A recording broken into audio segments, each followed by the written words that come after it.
이번 글은 지정숙 작가의 책 당신을 환대하기 위하여 중 여로 이어집니다. 된장 냄새에 눈을 떴다. 남자가 옆에서 자고 있었다. 낯설고 이상했다. 바보야, 포천이다 포천. 어젯밤에 너는 새로 태어났잖아.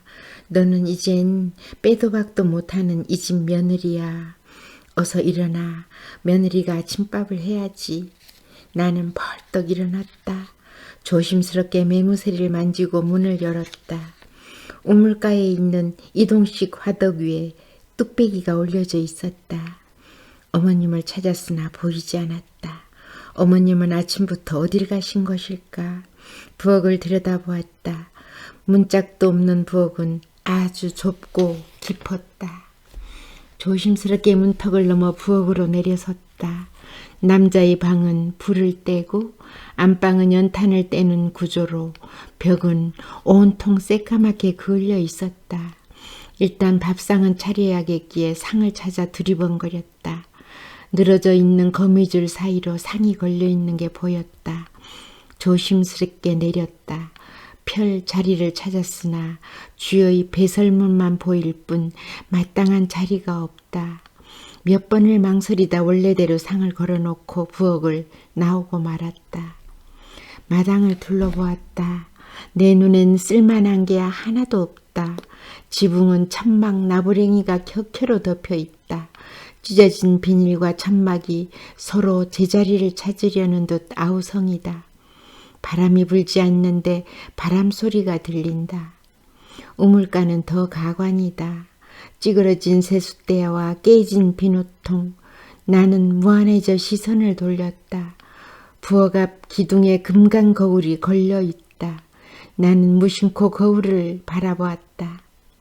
내 얼굴이 비뚤어져 보인다.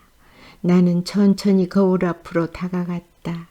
내 속을 꿰뚫어 보는 것 같아 무서웠다. 찬물이라도 한 그릇 마시고 정신을 차려야 했기에 마중물을 부어 펌프물을 끌어올렸다. 물이 쏟아진다. 바가지에 물을 받았다. 그러나 그것도 잠깐. 나는 또 걱정이 앞선다. 정상적인 것이 하나도 없는데 싶은 것이다. 나는 물바가지를 도로 내려놓았다. 나 혼자만 정상적이지 않다는 걸 왜 깨닫지 못했는지. 꿀꿀 꿀꿀꿀. 마당 왼편에 돼지우리가 있었다. 마땅히 서 있을 때를 찾지 못한 터라 슬그머니 돼지우리로 다가갔다. 돼지들이 꿀꿀대며 아는 체를 한다. 똥냄새가 코를 찌른다. 비유가 상했다. 파리떼가 윙윙거린다. 아직 배를 채우지 못했는지 모기떼도 달라붙는다. 도망치듯 우물가로 돌아오고 말았다. 가뜩이나 좁은 마당에 냄새나는 돼지를 왜 키우는 걸까? 깊은 마당으로 햇빛이 들어오고 있었다.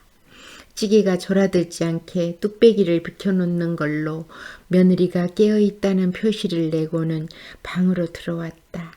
상한 비유는 좀처럼 가라앉지 않았다.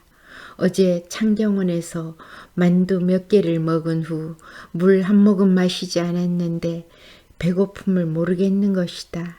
남자는 세상 모르고 자고 있다. 쪼그리고 앉아 밖의 동태를 살피기로 했다. 아직도 오밤중이냐? 해가 중천에 떴다 이놈들아. 박씨랑 김씨는 벌써 한탕 해다 놓고 두탕 째다. 아저씨들이 방해되고 시어머님이 소리쳤다. 나는 벌떡 일어나 문을 열었다. 남자도 눈을 떴다. 숙소에 앉아있던 아저씨들도 기지개를 켜며 우물가로 나왔다. 나는 쭈뼛대며 서성거렸다. 잘 잤느냐는 아버님의 목소리가 들렸다. 아버님은 파자마 바람이었다. 나는 기어들어가는 소리로 네 라고 대답하곤 부엌으로 들어갔다. 아니 네가 왜 부엌에 있어? 너는 그냥 놀러 온 거요. 그러니 인자부터는 아무것도 하면 안 된다. 알겠니? 그리고 당신도 명심혀. 시어머니 노릇은 나중에 하라 그 말이요. 시아버님은 내 편이 되어주기로 작정한 듯 보였다. 의식적으로 시어머님의 낯빛을 살폈다. 시어머님은 별 내색 없이 밥상을 차렸다. 나는 얼떨결에 밥주걱을 들고 밥을 퍼 담았다. 어머님이 밥상을 들고 먼저 방으로 향하신다. 나도 물을 들고 어머님을 따랐다. 설마 했던 나는 내 눈을 의심했다. 벌써 사납게 구러진 철제 장롱이 문짝이 뒤틀린 채 나를 쳐다본다. 나는 얼른 고개를 돌렸다. 나는 지금 어디에 와 있는 걸까?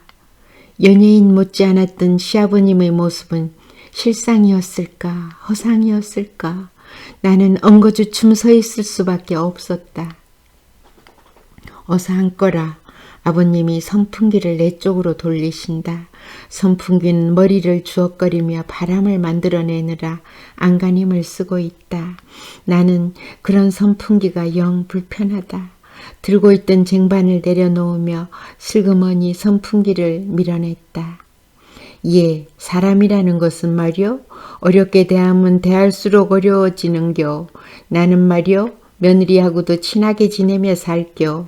알아들었니? 아버님의 상화에 하는 수 없이 겸상을 했다. 친정에서는 꿈도 꾸지 못했던 이 상황을 어떻게 이해해야 하는가. 네가 많이 놀랐다는 것 잘 안다. 중매한 네 사촌 신우의 말에 무조건 내 자식을 삼고 싶더구나. 앞뒤 안 가리고 내려갔지. 어쨌거나 앞으로 잘 살아보자. 이왕 부모 자식으로 만났으니. 나는 네라고 대답을 했었던가.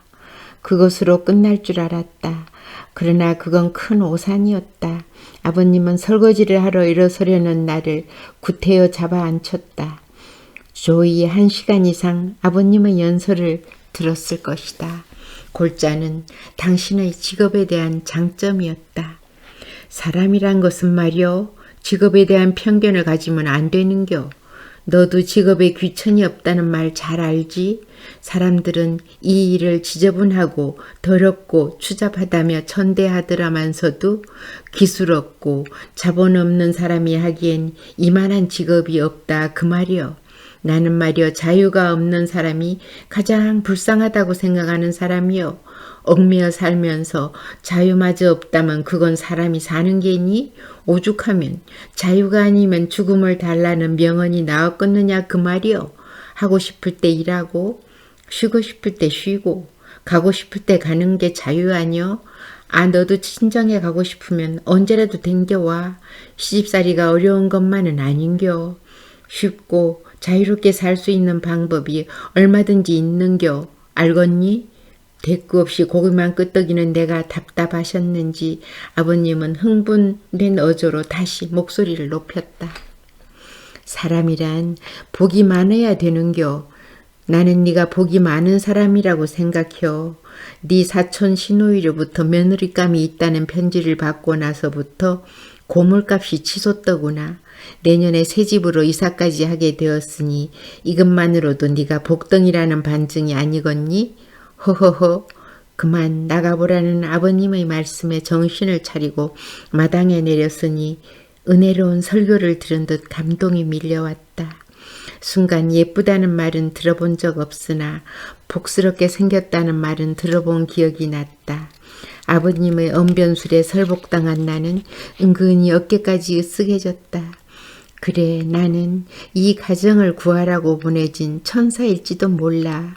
며느리라는 이름으로 말이지. 그렇다면 내가 할 일은 천사처럼 궁휴를 베푸는 일이 아니겠어. 잠깐의 환상이었지만 나는 헌신적으로 희생하며 나에게 주어진 임무를 다 하리라 다짐했다. 하지만 그 다짐은 1시간 아니 10분도 되지 않아 연기처럼 사라졌다. 남자는 큰 소리로 아저씨들을 불러 모았다. 그는 류아카를 끄는 사람들은 가까운 곳으로, 2명이 한 조가 되어 경운기를 모는 사람들은 먼 곳으로 서로의 행선지가 겹치지 않도록 정해주고 있었다. 사람들은 남자의 말을 순순히 따랐다. 사람들이 일터로 나가자 남자는 누더기 작업복을 걸치고 망태를 경운기에 실었다. 다녀오겠다는 눈인사를 하며 시동을 걸었지만 나는 그를 정면으로 바라볼 용기가 없었다.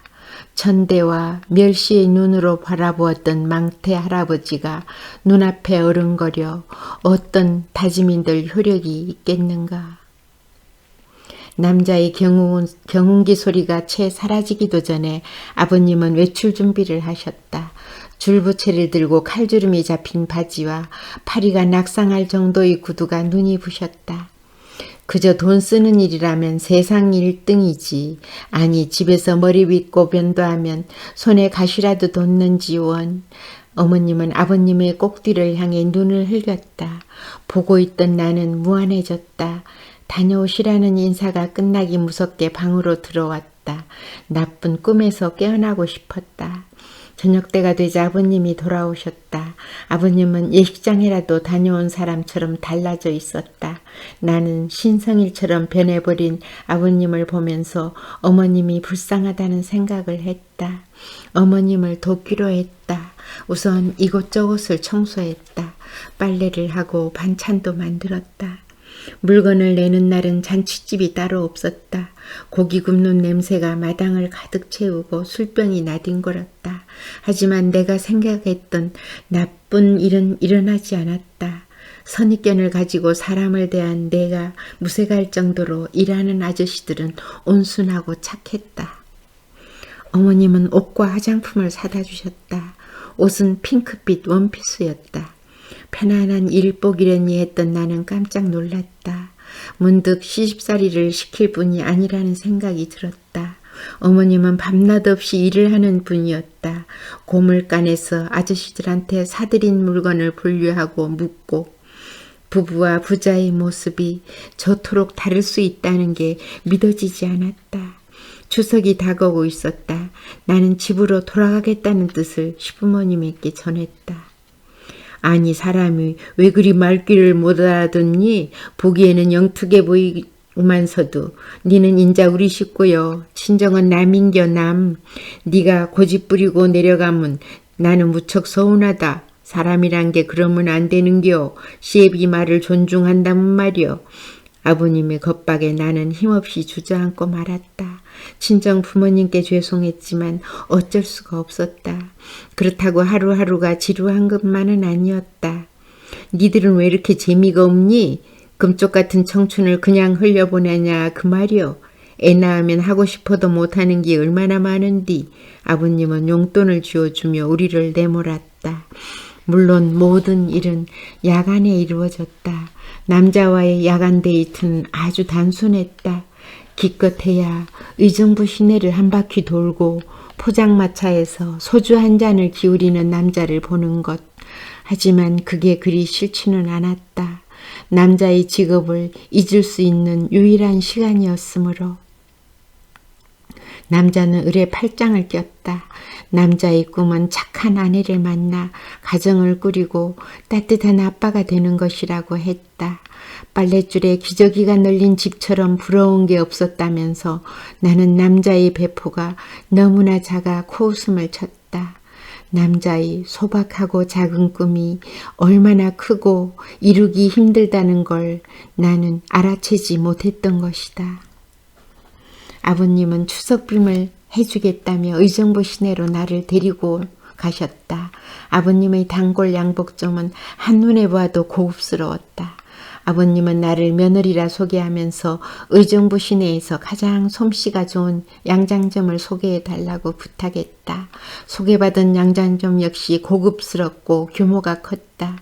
나는 주눅이 든 채 머뭇거렸다. 제일 좋은 걸로 고르라는 아버님의 명령에 따라 나는 얼떨결에 치수를 재고 연보라색의 투피스를 맞추고 말았다. 양화점에서 구두까지 맞춘 후 아버님과 나는 집으로 돌아올 수 있었다. 집으로 돌아오는 길 나는 교차되는 많은 생각들로 머리가 복잡했다.